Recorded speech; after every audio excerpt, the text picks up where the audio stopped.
నమస్తే అండి. నమస్తే సార్. వైసీపీ వాళ్ళేమో పవన్ కళ్యాణ్ గారికి టీడీపీకి గ్యాప్ వచ్చింది. ఆయనేమో పవన్ కళ్యాణ్ గారు టీడీపీ వాళ్ళతో మాట్లాడట్లేదు సరిగా అని చెప్పి అన్నారు. మొన్న మీటింగ్లోనేమో ఈయన బాలకృష్ణ గారిని, లోకేష్ గారిని పొగడతలతో ముంచెత్తారు.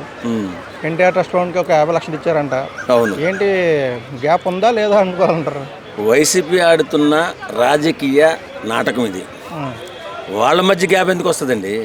ఇప్పుడు పవన్ కళ్యాణ్ తక్కువ చేసి చూపించట్లేదు కదా. వాళ్ళు డైరెక్ట్ సీఎంతో సమానంగా చూస్తున్నారు. వాళ్ళు చాలా అనురాగంగా ఆప్యాయంగా ఉంటున్నారు.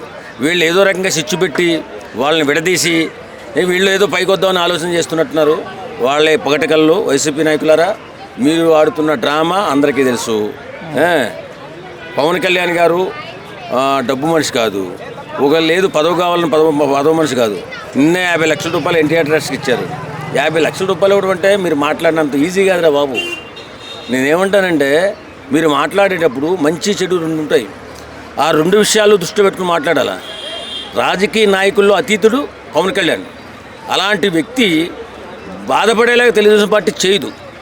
ఎందుకంటే అతను మంచితనం, మానవత్వం బాగా తెలుసుకున్న తర్వాతే వీళ్ళు జతకట్టారు. రాష్ట్రం బాగా అధపాతాళానికి వెళ్ళిపోతుంది. అభివృద్ధి లేకుండా సంక్షేమ పథకాలు మాత్రమే అమలవుతున్నాయి. బిడ్డల భవిష్యత్తు సర్వనాశనం అయిపోతుందని గుర్తించిన పవన్ కళ్యాణ్ 3 పార్టీలతో జతకట్టాడు. ఎందుకు కట్టాడు? రాష్ట్రం కోసం, ఆయన కోసం. ఆయనకి ఎందుకే సినిమా చేసుకుంటే 100 కోట్లు వస్తాయి. కుక్కలు కూడా తిన భారతే అంత డబ్బు వస్తుంది. మీరేంద్ర నాయన ఇంత నీచానికి దిగుతున్నారు?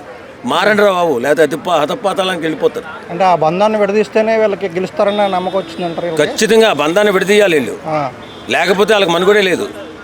పవన్ కళ్యాణ్ చంద్రబాబు నాయుడుతో ఉన్నంతకాలం చంద్రబాబు నాయుడిని వైఎస్ఆర్సీపీ పార్టీ ఏమీ చేయలేదు. అంటే అప్పుడు నారా లోకేష్ డిప్యూటీ సీఎం అన్నప్పుడు గ్యాప్ క్రియేట్ అయిందన్న టైప్లో అనుకున్నారు. అప్పుడు కూడా బాగా ప్రచారం చేశారు. అప్పుడు కూడా వైసీపీ వాళ్ళు నాటకమేమో అనిపిస్తుంది. ఇది వైసీపీ వాళ్ళు ఆడుతున్న రాజకీయ నీచ క్రీడ అంటారు దాన్ని. ఎందుకు విడిపోతారండి? సమాన హోదా ఇచ్చాడు చంద్రబాబు నాయుడుతో సహా.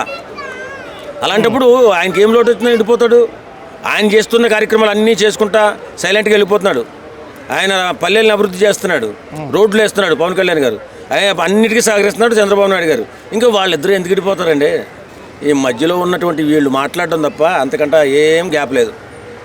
అంటే పవన్ కళ్యాణ్ గారు చేసే ప్రతి పనికి సపోర్ట్ ఉంటుందంటారా? పంచాయతీరాజ్ శాఖ తన పని బాగా చేసే అవకాశం ఉందని. ఈయనైనా దోపిడీ చేసే దొంగ ఇంటి కొంపదీసి కాదు కదా.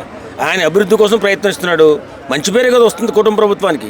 అలాంటప్పుడు వాళ్ళు ఎందుకంటే చెప్తారు? అలాంటిది ఏం లేదు. బ్రహ్మాండంగా అభివృద్ధి చేస్తారు, బ్రహ్మాండంగా కలిసి ఉంటారు. అంటే ఎంత ఏదైనా లోకేష్ ముఖ్యమంత్రి కావాలనుకుంటాడు కదా, మరి అది కొంచెం ఎఫెక్ట్ అవ్వదంటారు ఈయనకి? ఎందుకు అప్పుడే తొందర ఎందుకు? ఇంకా చాలా వయసు ఉంది కదా. జగన్మోహన్ రెడ్డి చెప్తుంటాడు 30-40 సంవత్సరాలు. ఈయన కూడా చెప్పుకోమని 34 సంవత్సరాలు నాకు వయసు ఉందా. అప్పుడు అలా చంద్రబాబు నాయుడు గారు అద్భుతమైనటువంటి విజన్ ఉన్న నాయకుడు, ముందు చూపున్న నాయకుడు, సీనియరు, విజనరీ. అలాంటి వ్యక్తిని ముందు పెట్టుకుని మీరు చేయండి అభివృద్ధి. అంతేగాని ఈ రాజకీయ క్రీడ ఎందుకు? మనకి సీఎం ఎవడు కావాలని ఎవడు ఆలోచించాడు? పవన్ కళ్యాణ్ ఏమన్నాడు? ఆయన నాకు ఇలాంటి అనుభవం ఉన్న నాయకుడిని మనం కాపాడుకోవాలి, ఇంకో 10 సంవత్సరాలు సీఎంగా ఉంచాలి. అలాంటప్పుడు ఈ విధ్వంసమైన రాష్ట్రం బాగుపడుతుందని చెప్పినప్పుడు కూడా ఈ రాజకీయ నీచ క్రీడ ఎందుకు? మీకు శుభ్రంగా పరిపాలన చేయడం మానేసి మధ్య మధ్యలో ఇలాంటి లొల్లులు పెట్టకండి. అది విడదీయడానికి వైసీపీ ప్రయత్నిస్తూనే ఉంటుంది. మీరు నమ్మకండి. అంటే వల్లభనేని వంశీని అరెస్ట్ చేయడం పవన్ కళ్యాణ్ గారికి ఓకే అంటారా కాదంటారా? అంటే ఆయన అన్న అసలు ఇన్వాల్వ్ అవ్వరంటారు ఇందులో? అసలు ఇన్వాల్వ్ అవ్వరండి. ఎందుకంటే ఆయన ఇలాంటి ఏమంటారు క్రైమ్ చేసే వ్యక్తుల పట్ల తర్వాత వెనకాల సపోర్ట్ చేస్తాడేమో కానీ అసలు ఇన్వాల్వ్ అవ్వడు. ఇది పట్టించుకోడు. అదేది చిన్న కేసులు కూడా ముందు అభివృద్ధి ఎలా కావాలని ఆలోచిస్తూనే ఉంటాడు. అదే సరిపోవట్లేదు. అప్పుడప్పుడు ముఖం తిరిగి పడిపోతాడు ఈ ఆలోచించి ఇది ఎంత ఎలా చేయాలరా బాబు అని. అలాంటప్పుడు ఆయన ఎందుకు ఆలోచిస్తాడు ఈ క్రిమినల్స్ గురించి? ఓకే అండి, థ్యాంక్ యూ.